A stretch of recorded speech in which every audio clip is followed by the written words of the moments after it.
जी नमस्कार दोस्तों, स्वागत है सारे लोगों का। एसटीईटी को लेकर मैं लेटर देने बिहार विद्यालय परीक्षा समिति गया था। लेटर देने के बाद आप लोगों को मैं बता देता हूं कि बीपीएससी का एग्जामिनेशन टीआरई 4 होने वाला है। उससे पहले एक एसटीईटी का आयोजन हो। इसके साथ साथ नई बीटेट की जो बात हो रही है 2017 से लेकर अभी तक नहीं हुई है। और स्पेशल कंप्यूटर शिक्षक का जो बीटेट की बात हो रही है उसका भी नहीं हुआ है। अभी तक कोई एग्जामिनेशन नहीं हुआ है। सरकार की तरफ से यह पहल रखी गई है कि 6 to 8 में कंप्यूटर शिक्षकों की बहाली के लिए जल्द से जल्द आवेदन प्रक्रिया को चालू की जाएगी। इसके लिए मैं बीटेट को लेकर और एसटीएट को लेकर मैं लेटर देने के लिए गया था। और टीआरई 4 कहां पर है इसके बारे में सचिवालय भी गया था। उसके बाद मुझे जानकारी मिली गर्दनी बाग में आंदोलन चल रही थी। आंदोलन स्थल पर एक बहुत बड़ी मांग चल रही है टीआरई 3 में सप्लीमेंट्री रिजल्ट को लेकर।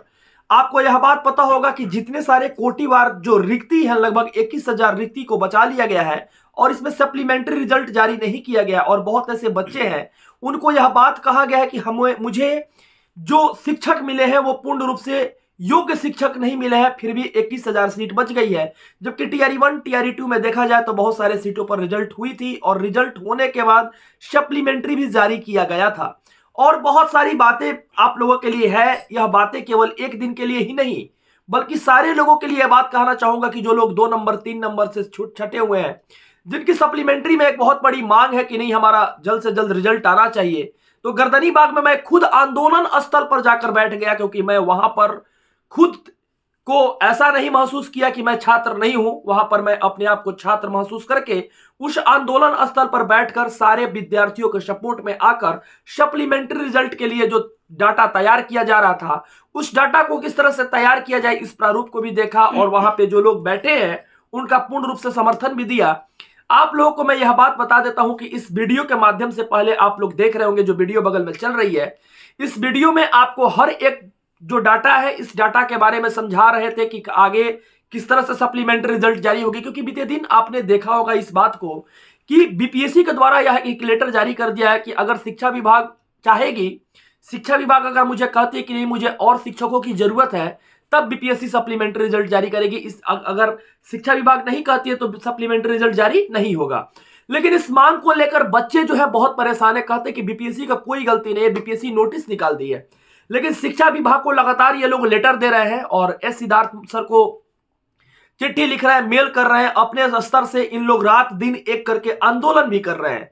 तो इनकी मेहनत जो है जायज है और इनकी मेहनत जो है सप्लीमेंट्री को लेकर जो अभी मेहनत कर रहे हैं, इन लोगों की ताकत, इन लोगों का समर्थन हर एक इंसान को करना चाहिए। इसके साथ साथ सारे बच्चों की तकलीफ को देखना चाहिए, सरकार को भी देखना चाहिए कि जो रिक्ति में आप एक गौर से सोचिए कि जो मल्टीपल्स रिजल्ट दिए हैं, 6 to 8 में दिए, 9 10 में दिए, 11 12 में दिए या 1 to 5 का 6 to 8 में दिए हैं, तो जो सीट अब जिनकी मान लीजिए कि 5 तारीख तक जो चल रही है डीबी, उसके बाद उसको लॉक करके एक और रिजल्ट जारी कर दिया जाता है। क्योंकि जो नन्हे मुन्ने बच्चे को जो पढ़ाना है स्कूल में, वहां पर तो शिक्षकों की कमी है, वहां पर तो वो बच्चे नहीं जानते कि मल्टीपल्स रिजल्ट क्या होता है।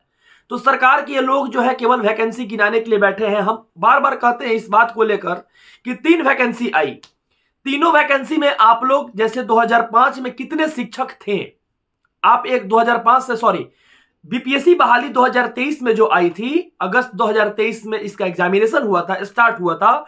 उसके पहले एक आरटीआई कर लीजिए कि अगस्त 2023 तक बिहार में कितने शिक्षक थे और आज वह संख्या बढ़कर कितनी हो गई, दोनों की काउंट कर लीजिए। उसके साथ साथ आपको एक बात और काउंट करनी है कि उस वैकेंसी में बाहर से कितने प्रतिशत लोगों को बुलाया गया है। आप आरटीआई में यही पूछिए कि टीआरई 1 टीआरई 2 टीआरई 3 में 1 से लेकर 12 तक में बाहरी कैंडिडेटों की संख्या कितनी है जो कि बीपीएससी बहाली में उनको मौका दिया गया है, और बिहार के कितने बच्चे हैं जो न्यू कैंडिडेट है उनको मौका दिया गया है। अगर इस बातों को लेकर अगर सरकार से क्वेश्चन किया जाए, आरटीआई किया जाए, तो आपको पूर्णतः सत्य रूप से आपको पता चल जाएगी कि बिहार में कितने बच्चों की बहाली हुई है और बिहार में कितने लोग नौकरी कर रहे हैं। लेकिन इस बात में कोई दो राय नहीं है, जो बच्चे आंदोलन कर रहे हैं, जो आंदोलनकारी हैं, वो आंदोलनकारों की सरकार नहीं समझ रही है। सरकार इस बात को नहीं समझ रही है कि नीतीश जी की इस बार जो सत्ता है वो जा चुकी है। इसलिए जा चुकी है क्योंकि जो री एग्जाम का ट्रेंड देख रहे थे, गर्दनी बाग में जो आंदोलन चल रही थी लगातार बीते दौर में आंदोलन दिन प्रतिदिन 33 दिन उसका भी हो गया। जबकि केंद्रीय मंत्री चिराग पासवान जी आकर कह देते हैं, जबकि पार्टी दल के मेंबर है वो बीजेपी के साथ उनका पार्टी दल का मेंबर है। बिहार में नीतीश कुमार जो सीएम है बीजेपी के साथ में है, उसके साथ वो भी एलजेपी के जो मेंबर हैं चिराग पासवान जी केंद्रीय मंत्री हैं, उन्होंने इस बात को कहा, उन्होंने इस बात को समझाया और बताया कि जो भी सीट है, जो भी सीट मतलब जो भी सीट है एग्जामिनेशन लिया गया था जो बापू सभागार में, उस बापू सभागार में जितने सीटों पर एग्जामिनेशन हुई थी वहां पर पुरजोर तरीका से धांधली हुई और उसको 11 से 12 सेंटर पर या 22 सेंटर पे कन्वर्ट किया गया। तो उतने सेंटर पे तो सोचो तो चोरी हो गई, लेकिन यहां पर बहुत बड़ी समस्या, बहुत बड़ी प्रॉब्लम आ गई है। यह प्रॉब्लम केवल केंद्रीय मंत्री के द्वारा ही नहीं कहा गया, लेकिन इसके बाद भी नीतीश जी के जो कर्मचारी हैं, जितने सारे आईएएस अफसर है, यह बात मानने के लिए तैयार नहीं हो रहे हैं कि धांधली हुई है। आप मुझे प्रूफ लाकर दीजिए, यह बात उन लोग कह रहा है। ठीक उसी तरह से वही ठीक जो लोग बैठे हुए हैं सरकार के लोग, सरकार के तंत्र, अब बताइए कि नोटिफिकेशन में यह बात लिखा हुआ था कि मोबाइल लेके जाना है, कि प्रूफ वहां से लड़का लेके आएगा। जो भी बच्चा एग्जामिनेशन देने के लिए गया था वो बच्चा आखिर प्रूफ, आंख में कैमरा तो लगा नहीं है कि मोबाइल अंदर से जाके प्रूफ लेकर आएगा। तो एक बहुत बड़ी दिक्कत है, एक बहुत बड़ी प्रॉब्लम है, एक बहुत बड़ी देखा जाए तो समस्या ऐसी है कि सरकार, डीएम साहब भी कह रहे हैं प्रूफ लेकर आइए। बताइए मोबाइल लेकर अंदर जाना था, कैमरा लेकर जाना था, या रिकॉर्डिंग करने वाला कोई सामान अंदर लेकर जाना था कि प्रूफ लेकर आइए। तो सरकार हर जगह से एक तरह से देखा जाए तो गलत है। सरकार अगर स्टूडेंट से प्रूफ भी मांग रही है तो गलत है, लेकिन जो बच्चे आंदोलन स्तर पर बैठे हुए खुद में बैठकर सारे चीजों को देखा समझा, इस तरह से मैं देख रहा हूं और समझ रहा हूं कि बच्चे बहुत मेहनत कर रहे हैं और बहुत दूर दूर से बच्चे आके परेशान हैं। आप लोग को यह बात सोचना चाहिए, आप लोग को यह बात देखना चाहिए, समझना चाहिए कि जो बच्चे अभी आंदोलनरत हैं, आंदोलन कर रहे हैं, सप्लीमेंट्री के लिए ही कर रहे हैं, वो कोई आतंकवादी नहीं है, आतंकवादी नहीं है।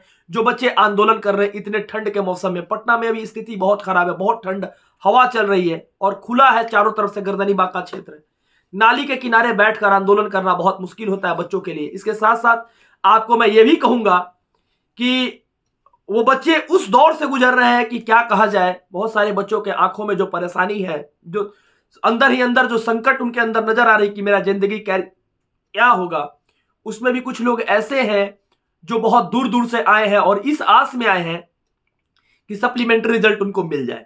लेकिन कोशिश ये भी रहेगी सरकार से, और मेरी मांग ये भी रहेगी सरकार से कि अगर इस बार सप्लीमेंट्री रिजल्ट सरकार जारी नहीं करती है तो ये बच्चे की जिंदगी जो है पूर्णतः खत्म हो जाएगी और ये आपको दोबारा सत्ता में नहीं लेकर आएंगे।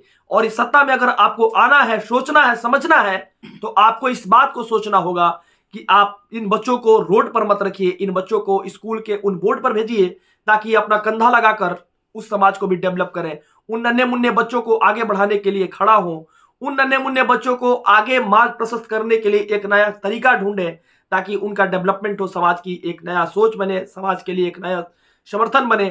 अगर वीडियो आपको अच्छी लगी है तो आप वीडियो को एक लाइक जरूर करें। आपके लाइक से ही मुझे ताकत मिलती है। और वीडियो आपको परिवार का हिस्सा बनना है तो आप चैनल को सब्सक्राइब करें। अगर आप एक शिक्षक हैं या शिक्षक बनना चाहते हैं तो आप इस परिवार से जुड़ सकते हैं और जुड़ने के बाद पूर्णतः आपको सचिवालय से लेकर या जो भी न्यूज है 100% सही दिखाई जाएगी इस चैनल के माध्यम से। और परिवार की तरह खड़ा होकर जिस तरह से आज गर्दनी बाग में निभाया गया समय, आने वाला दौर में अगर आपका भी जरूरत होगा तो इस चैनल के माध्यम से किया जाएगा। धन्यवाद, बहुत बहुत शुक्रिया।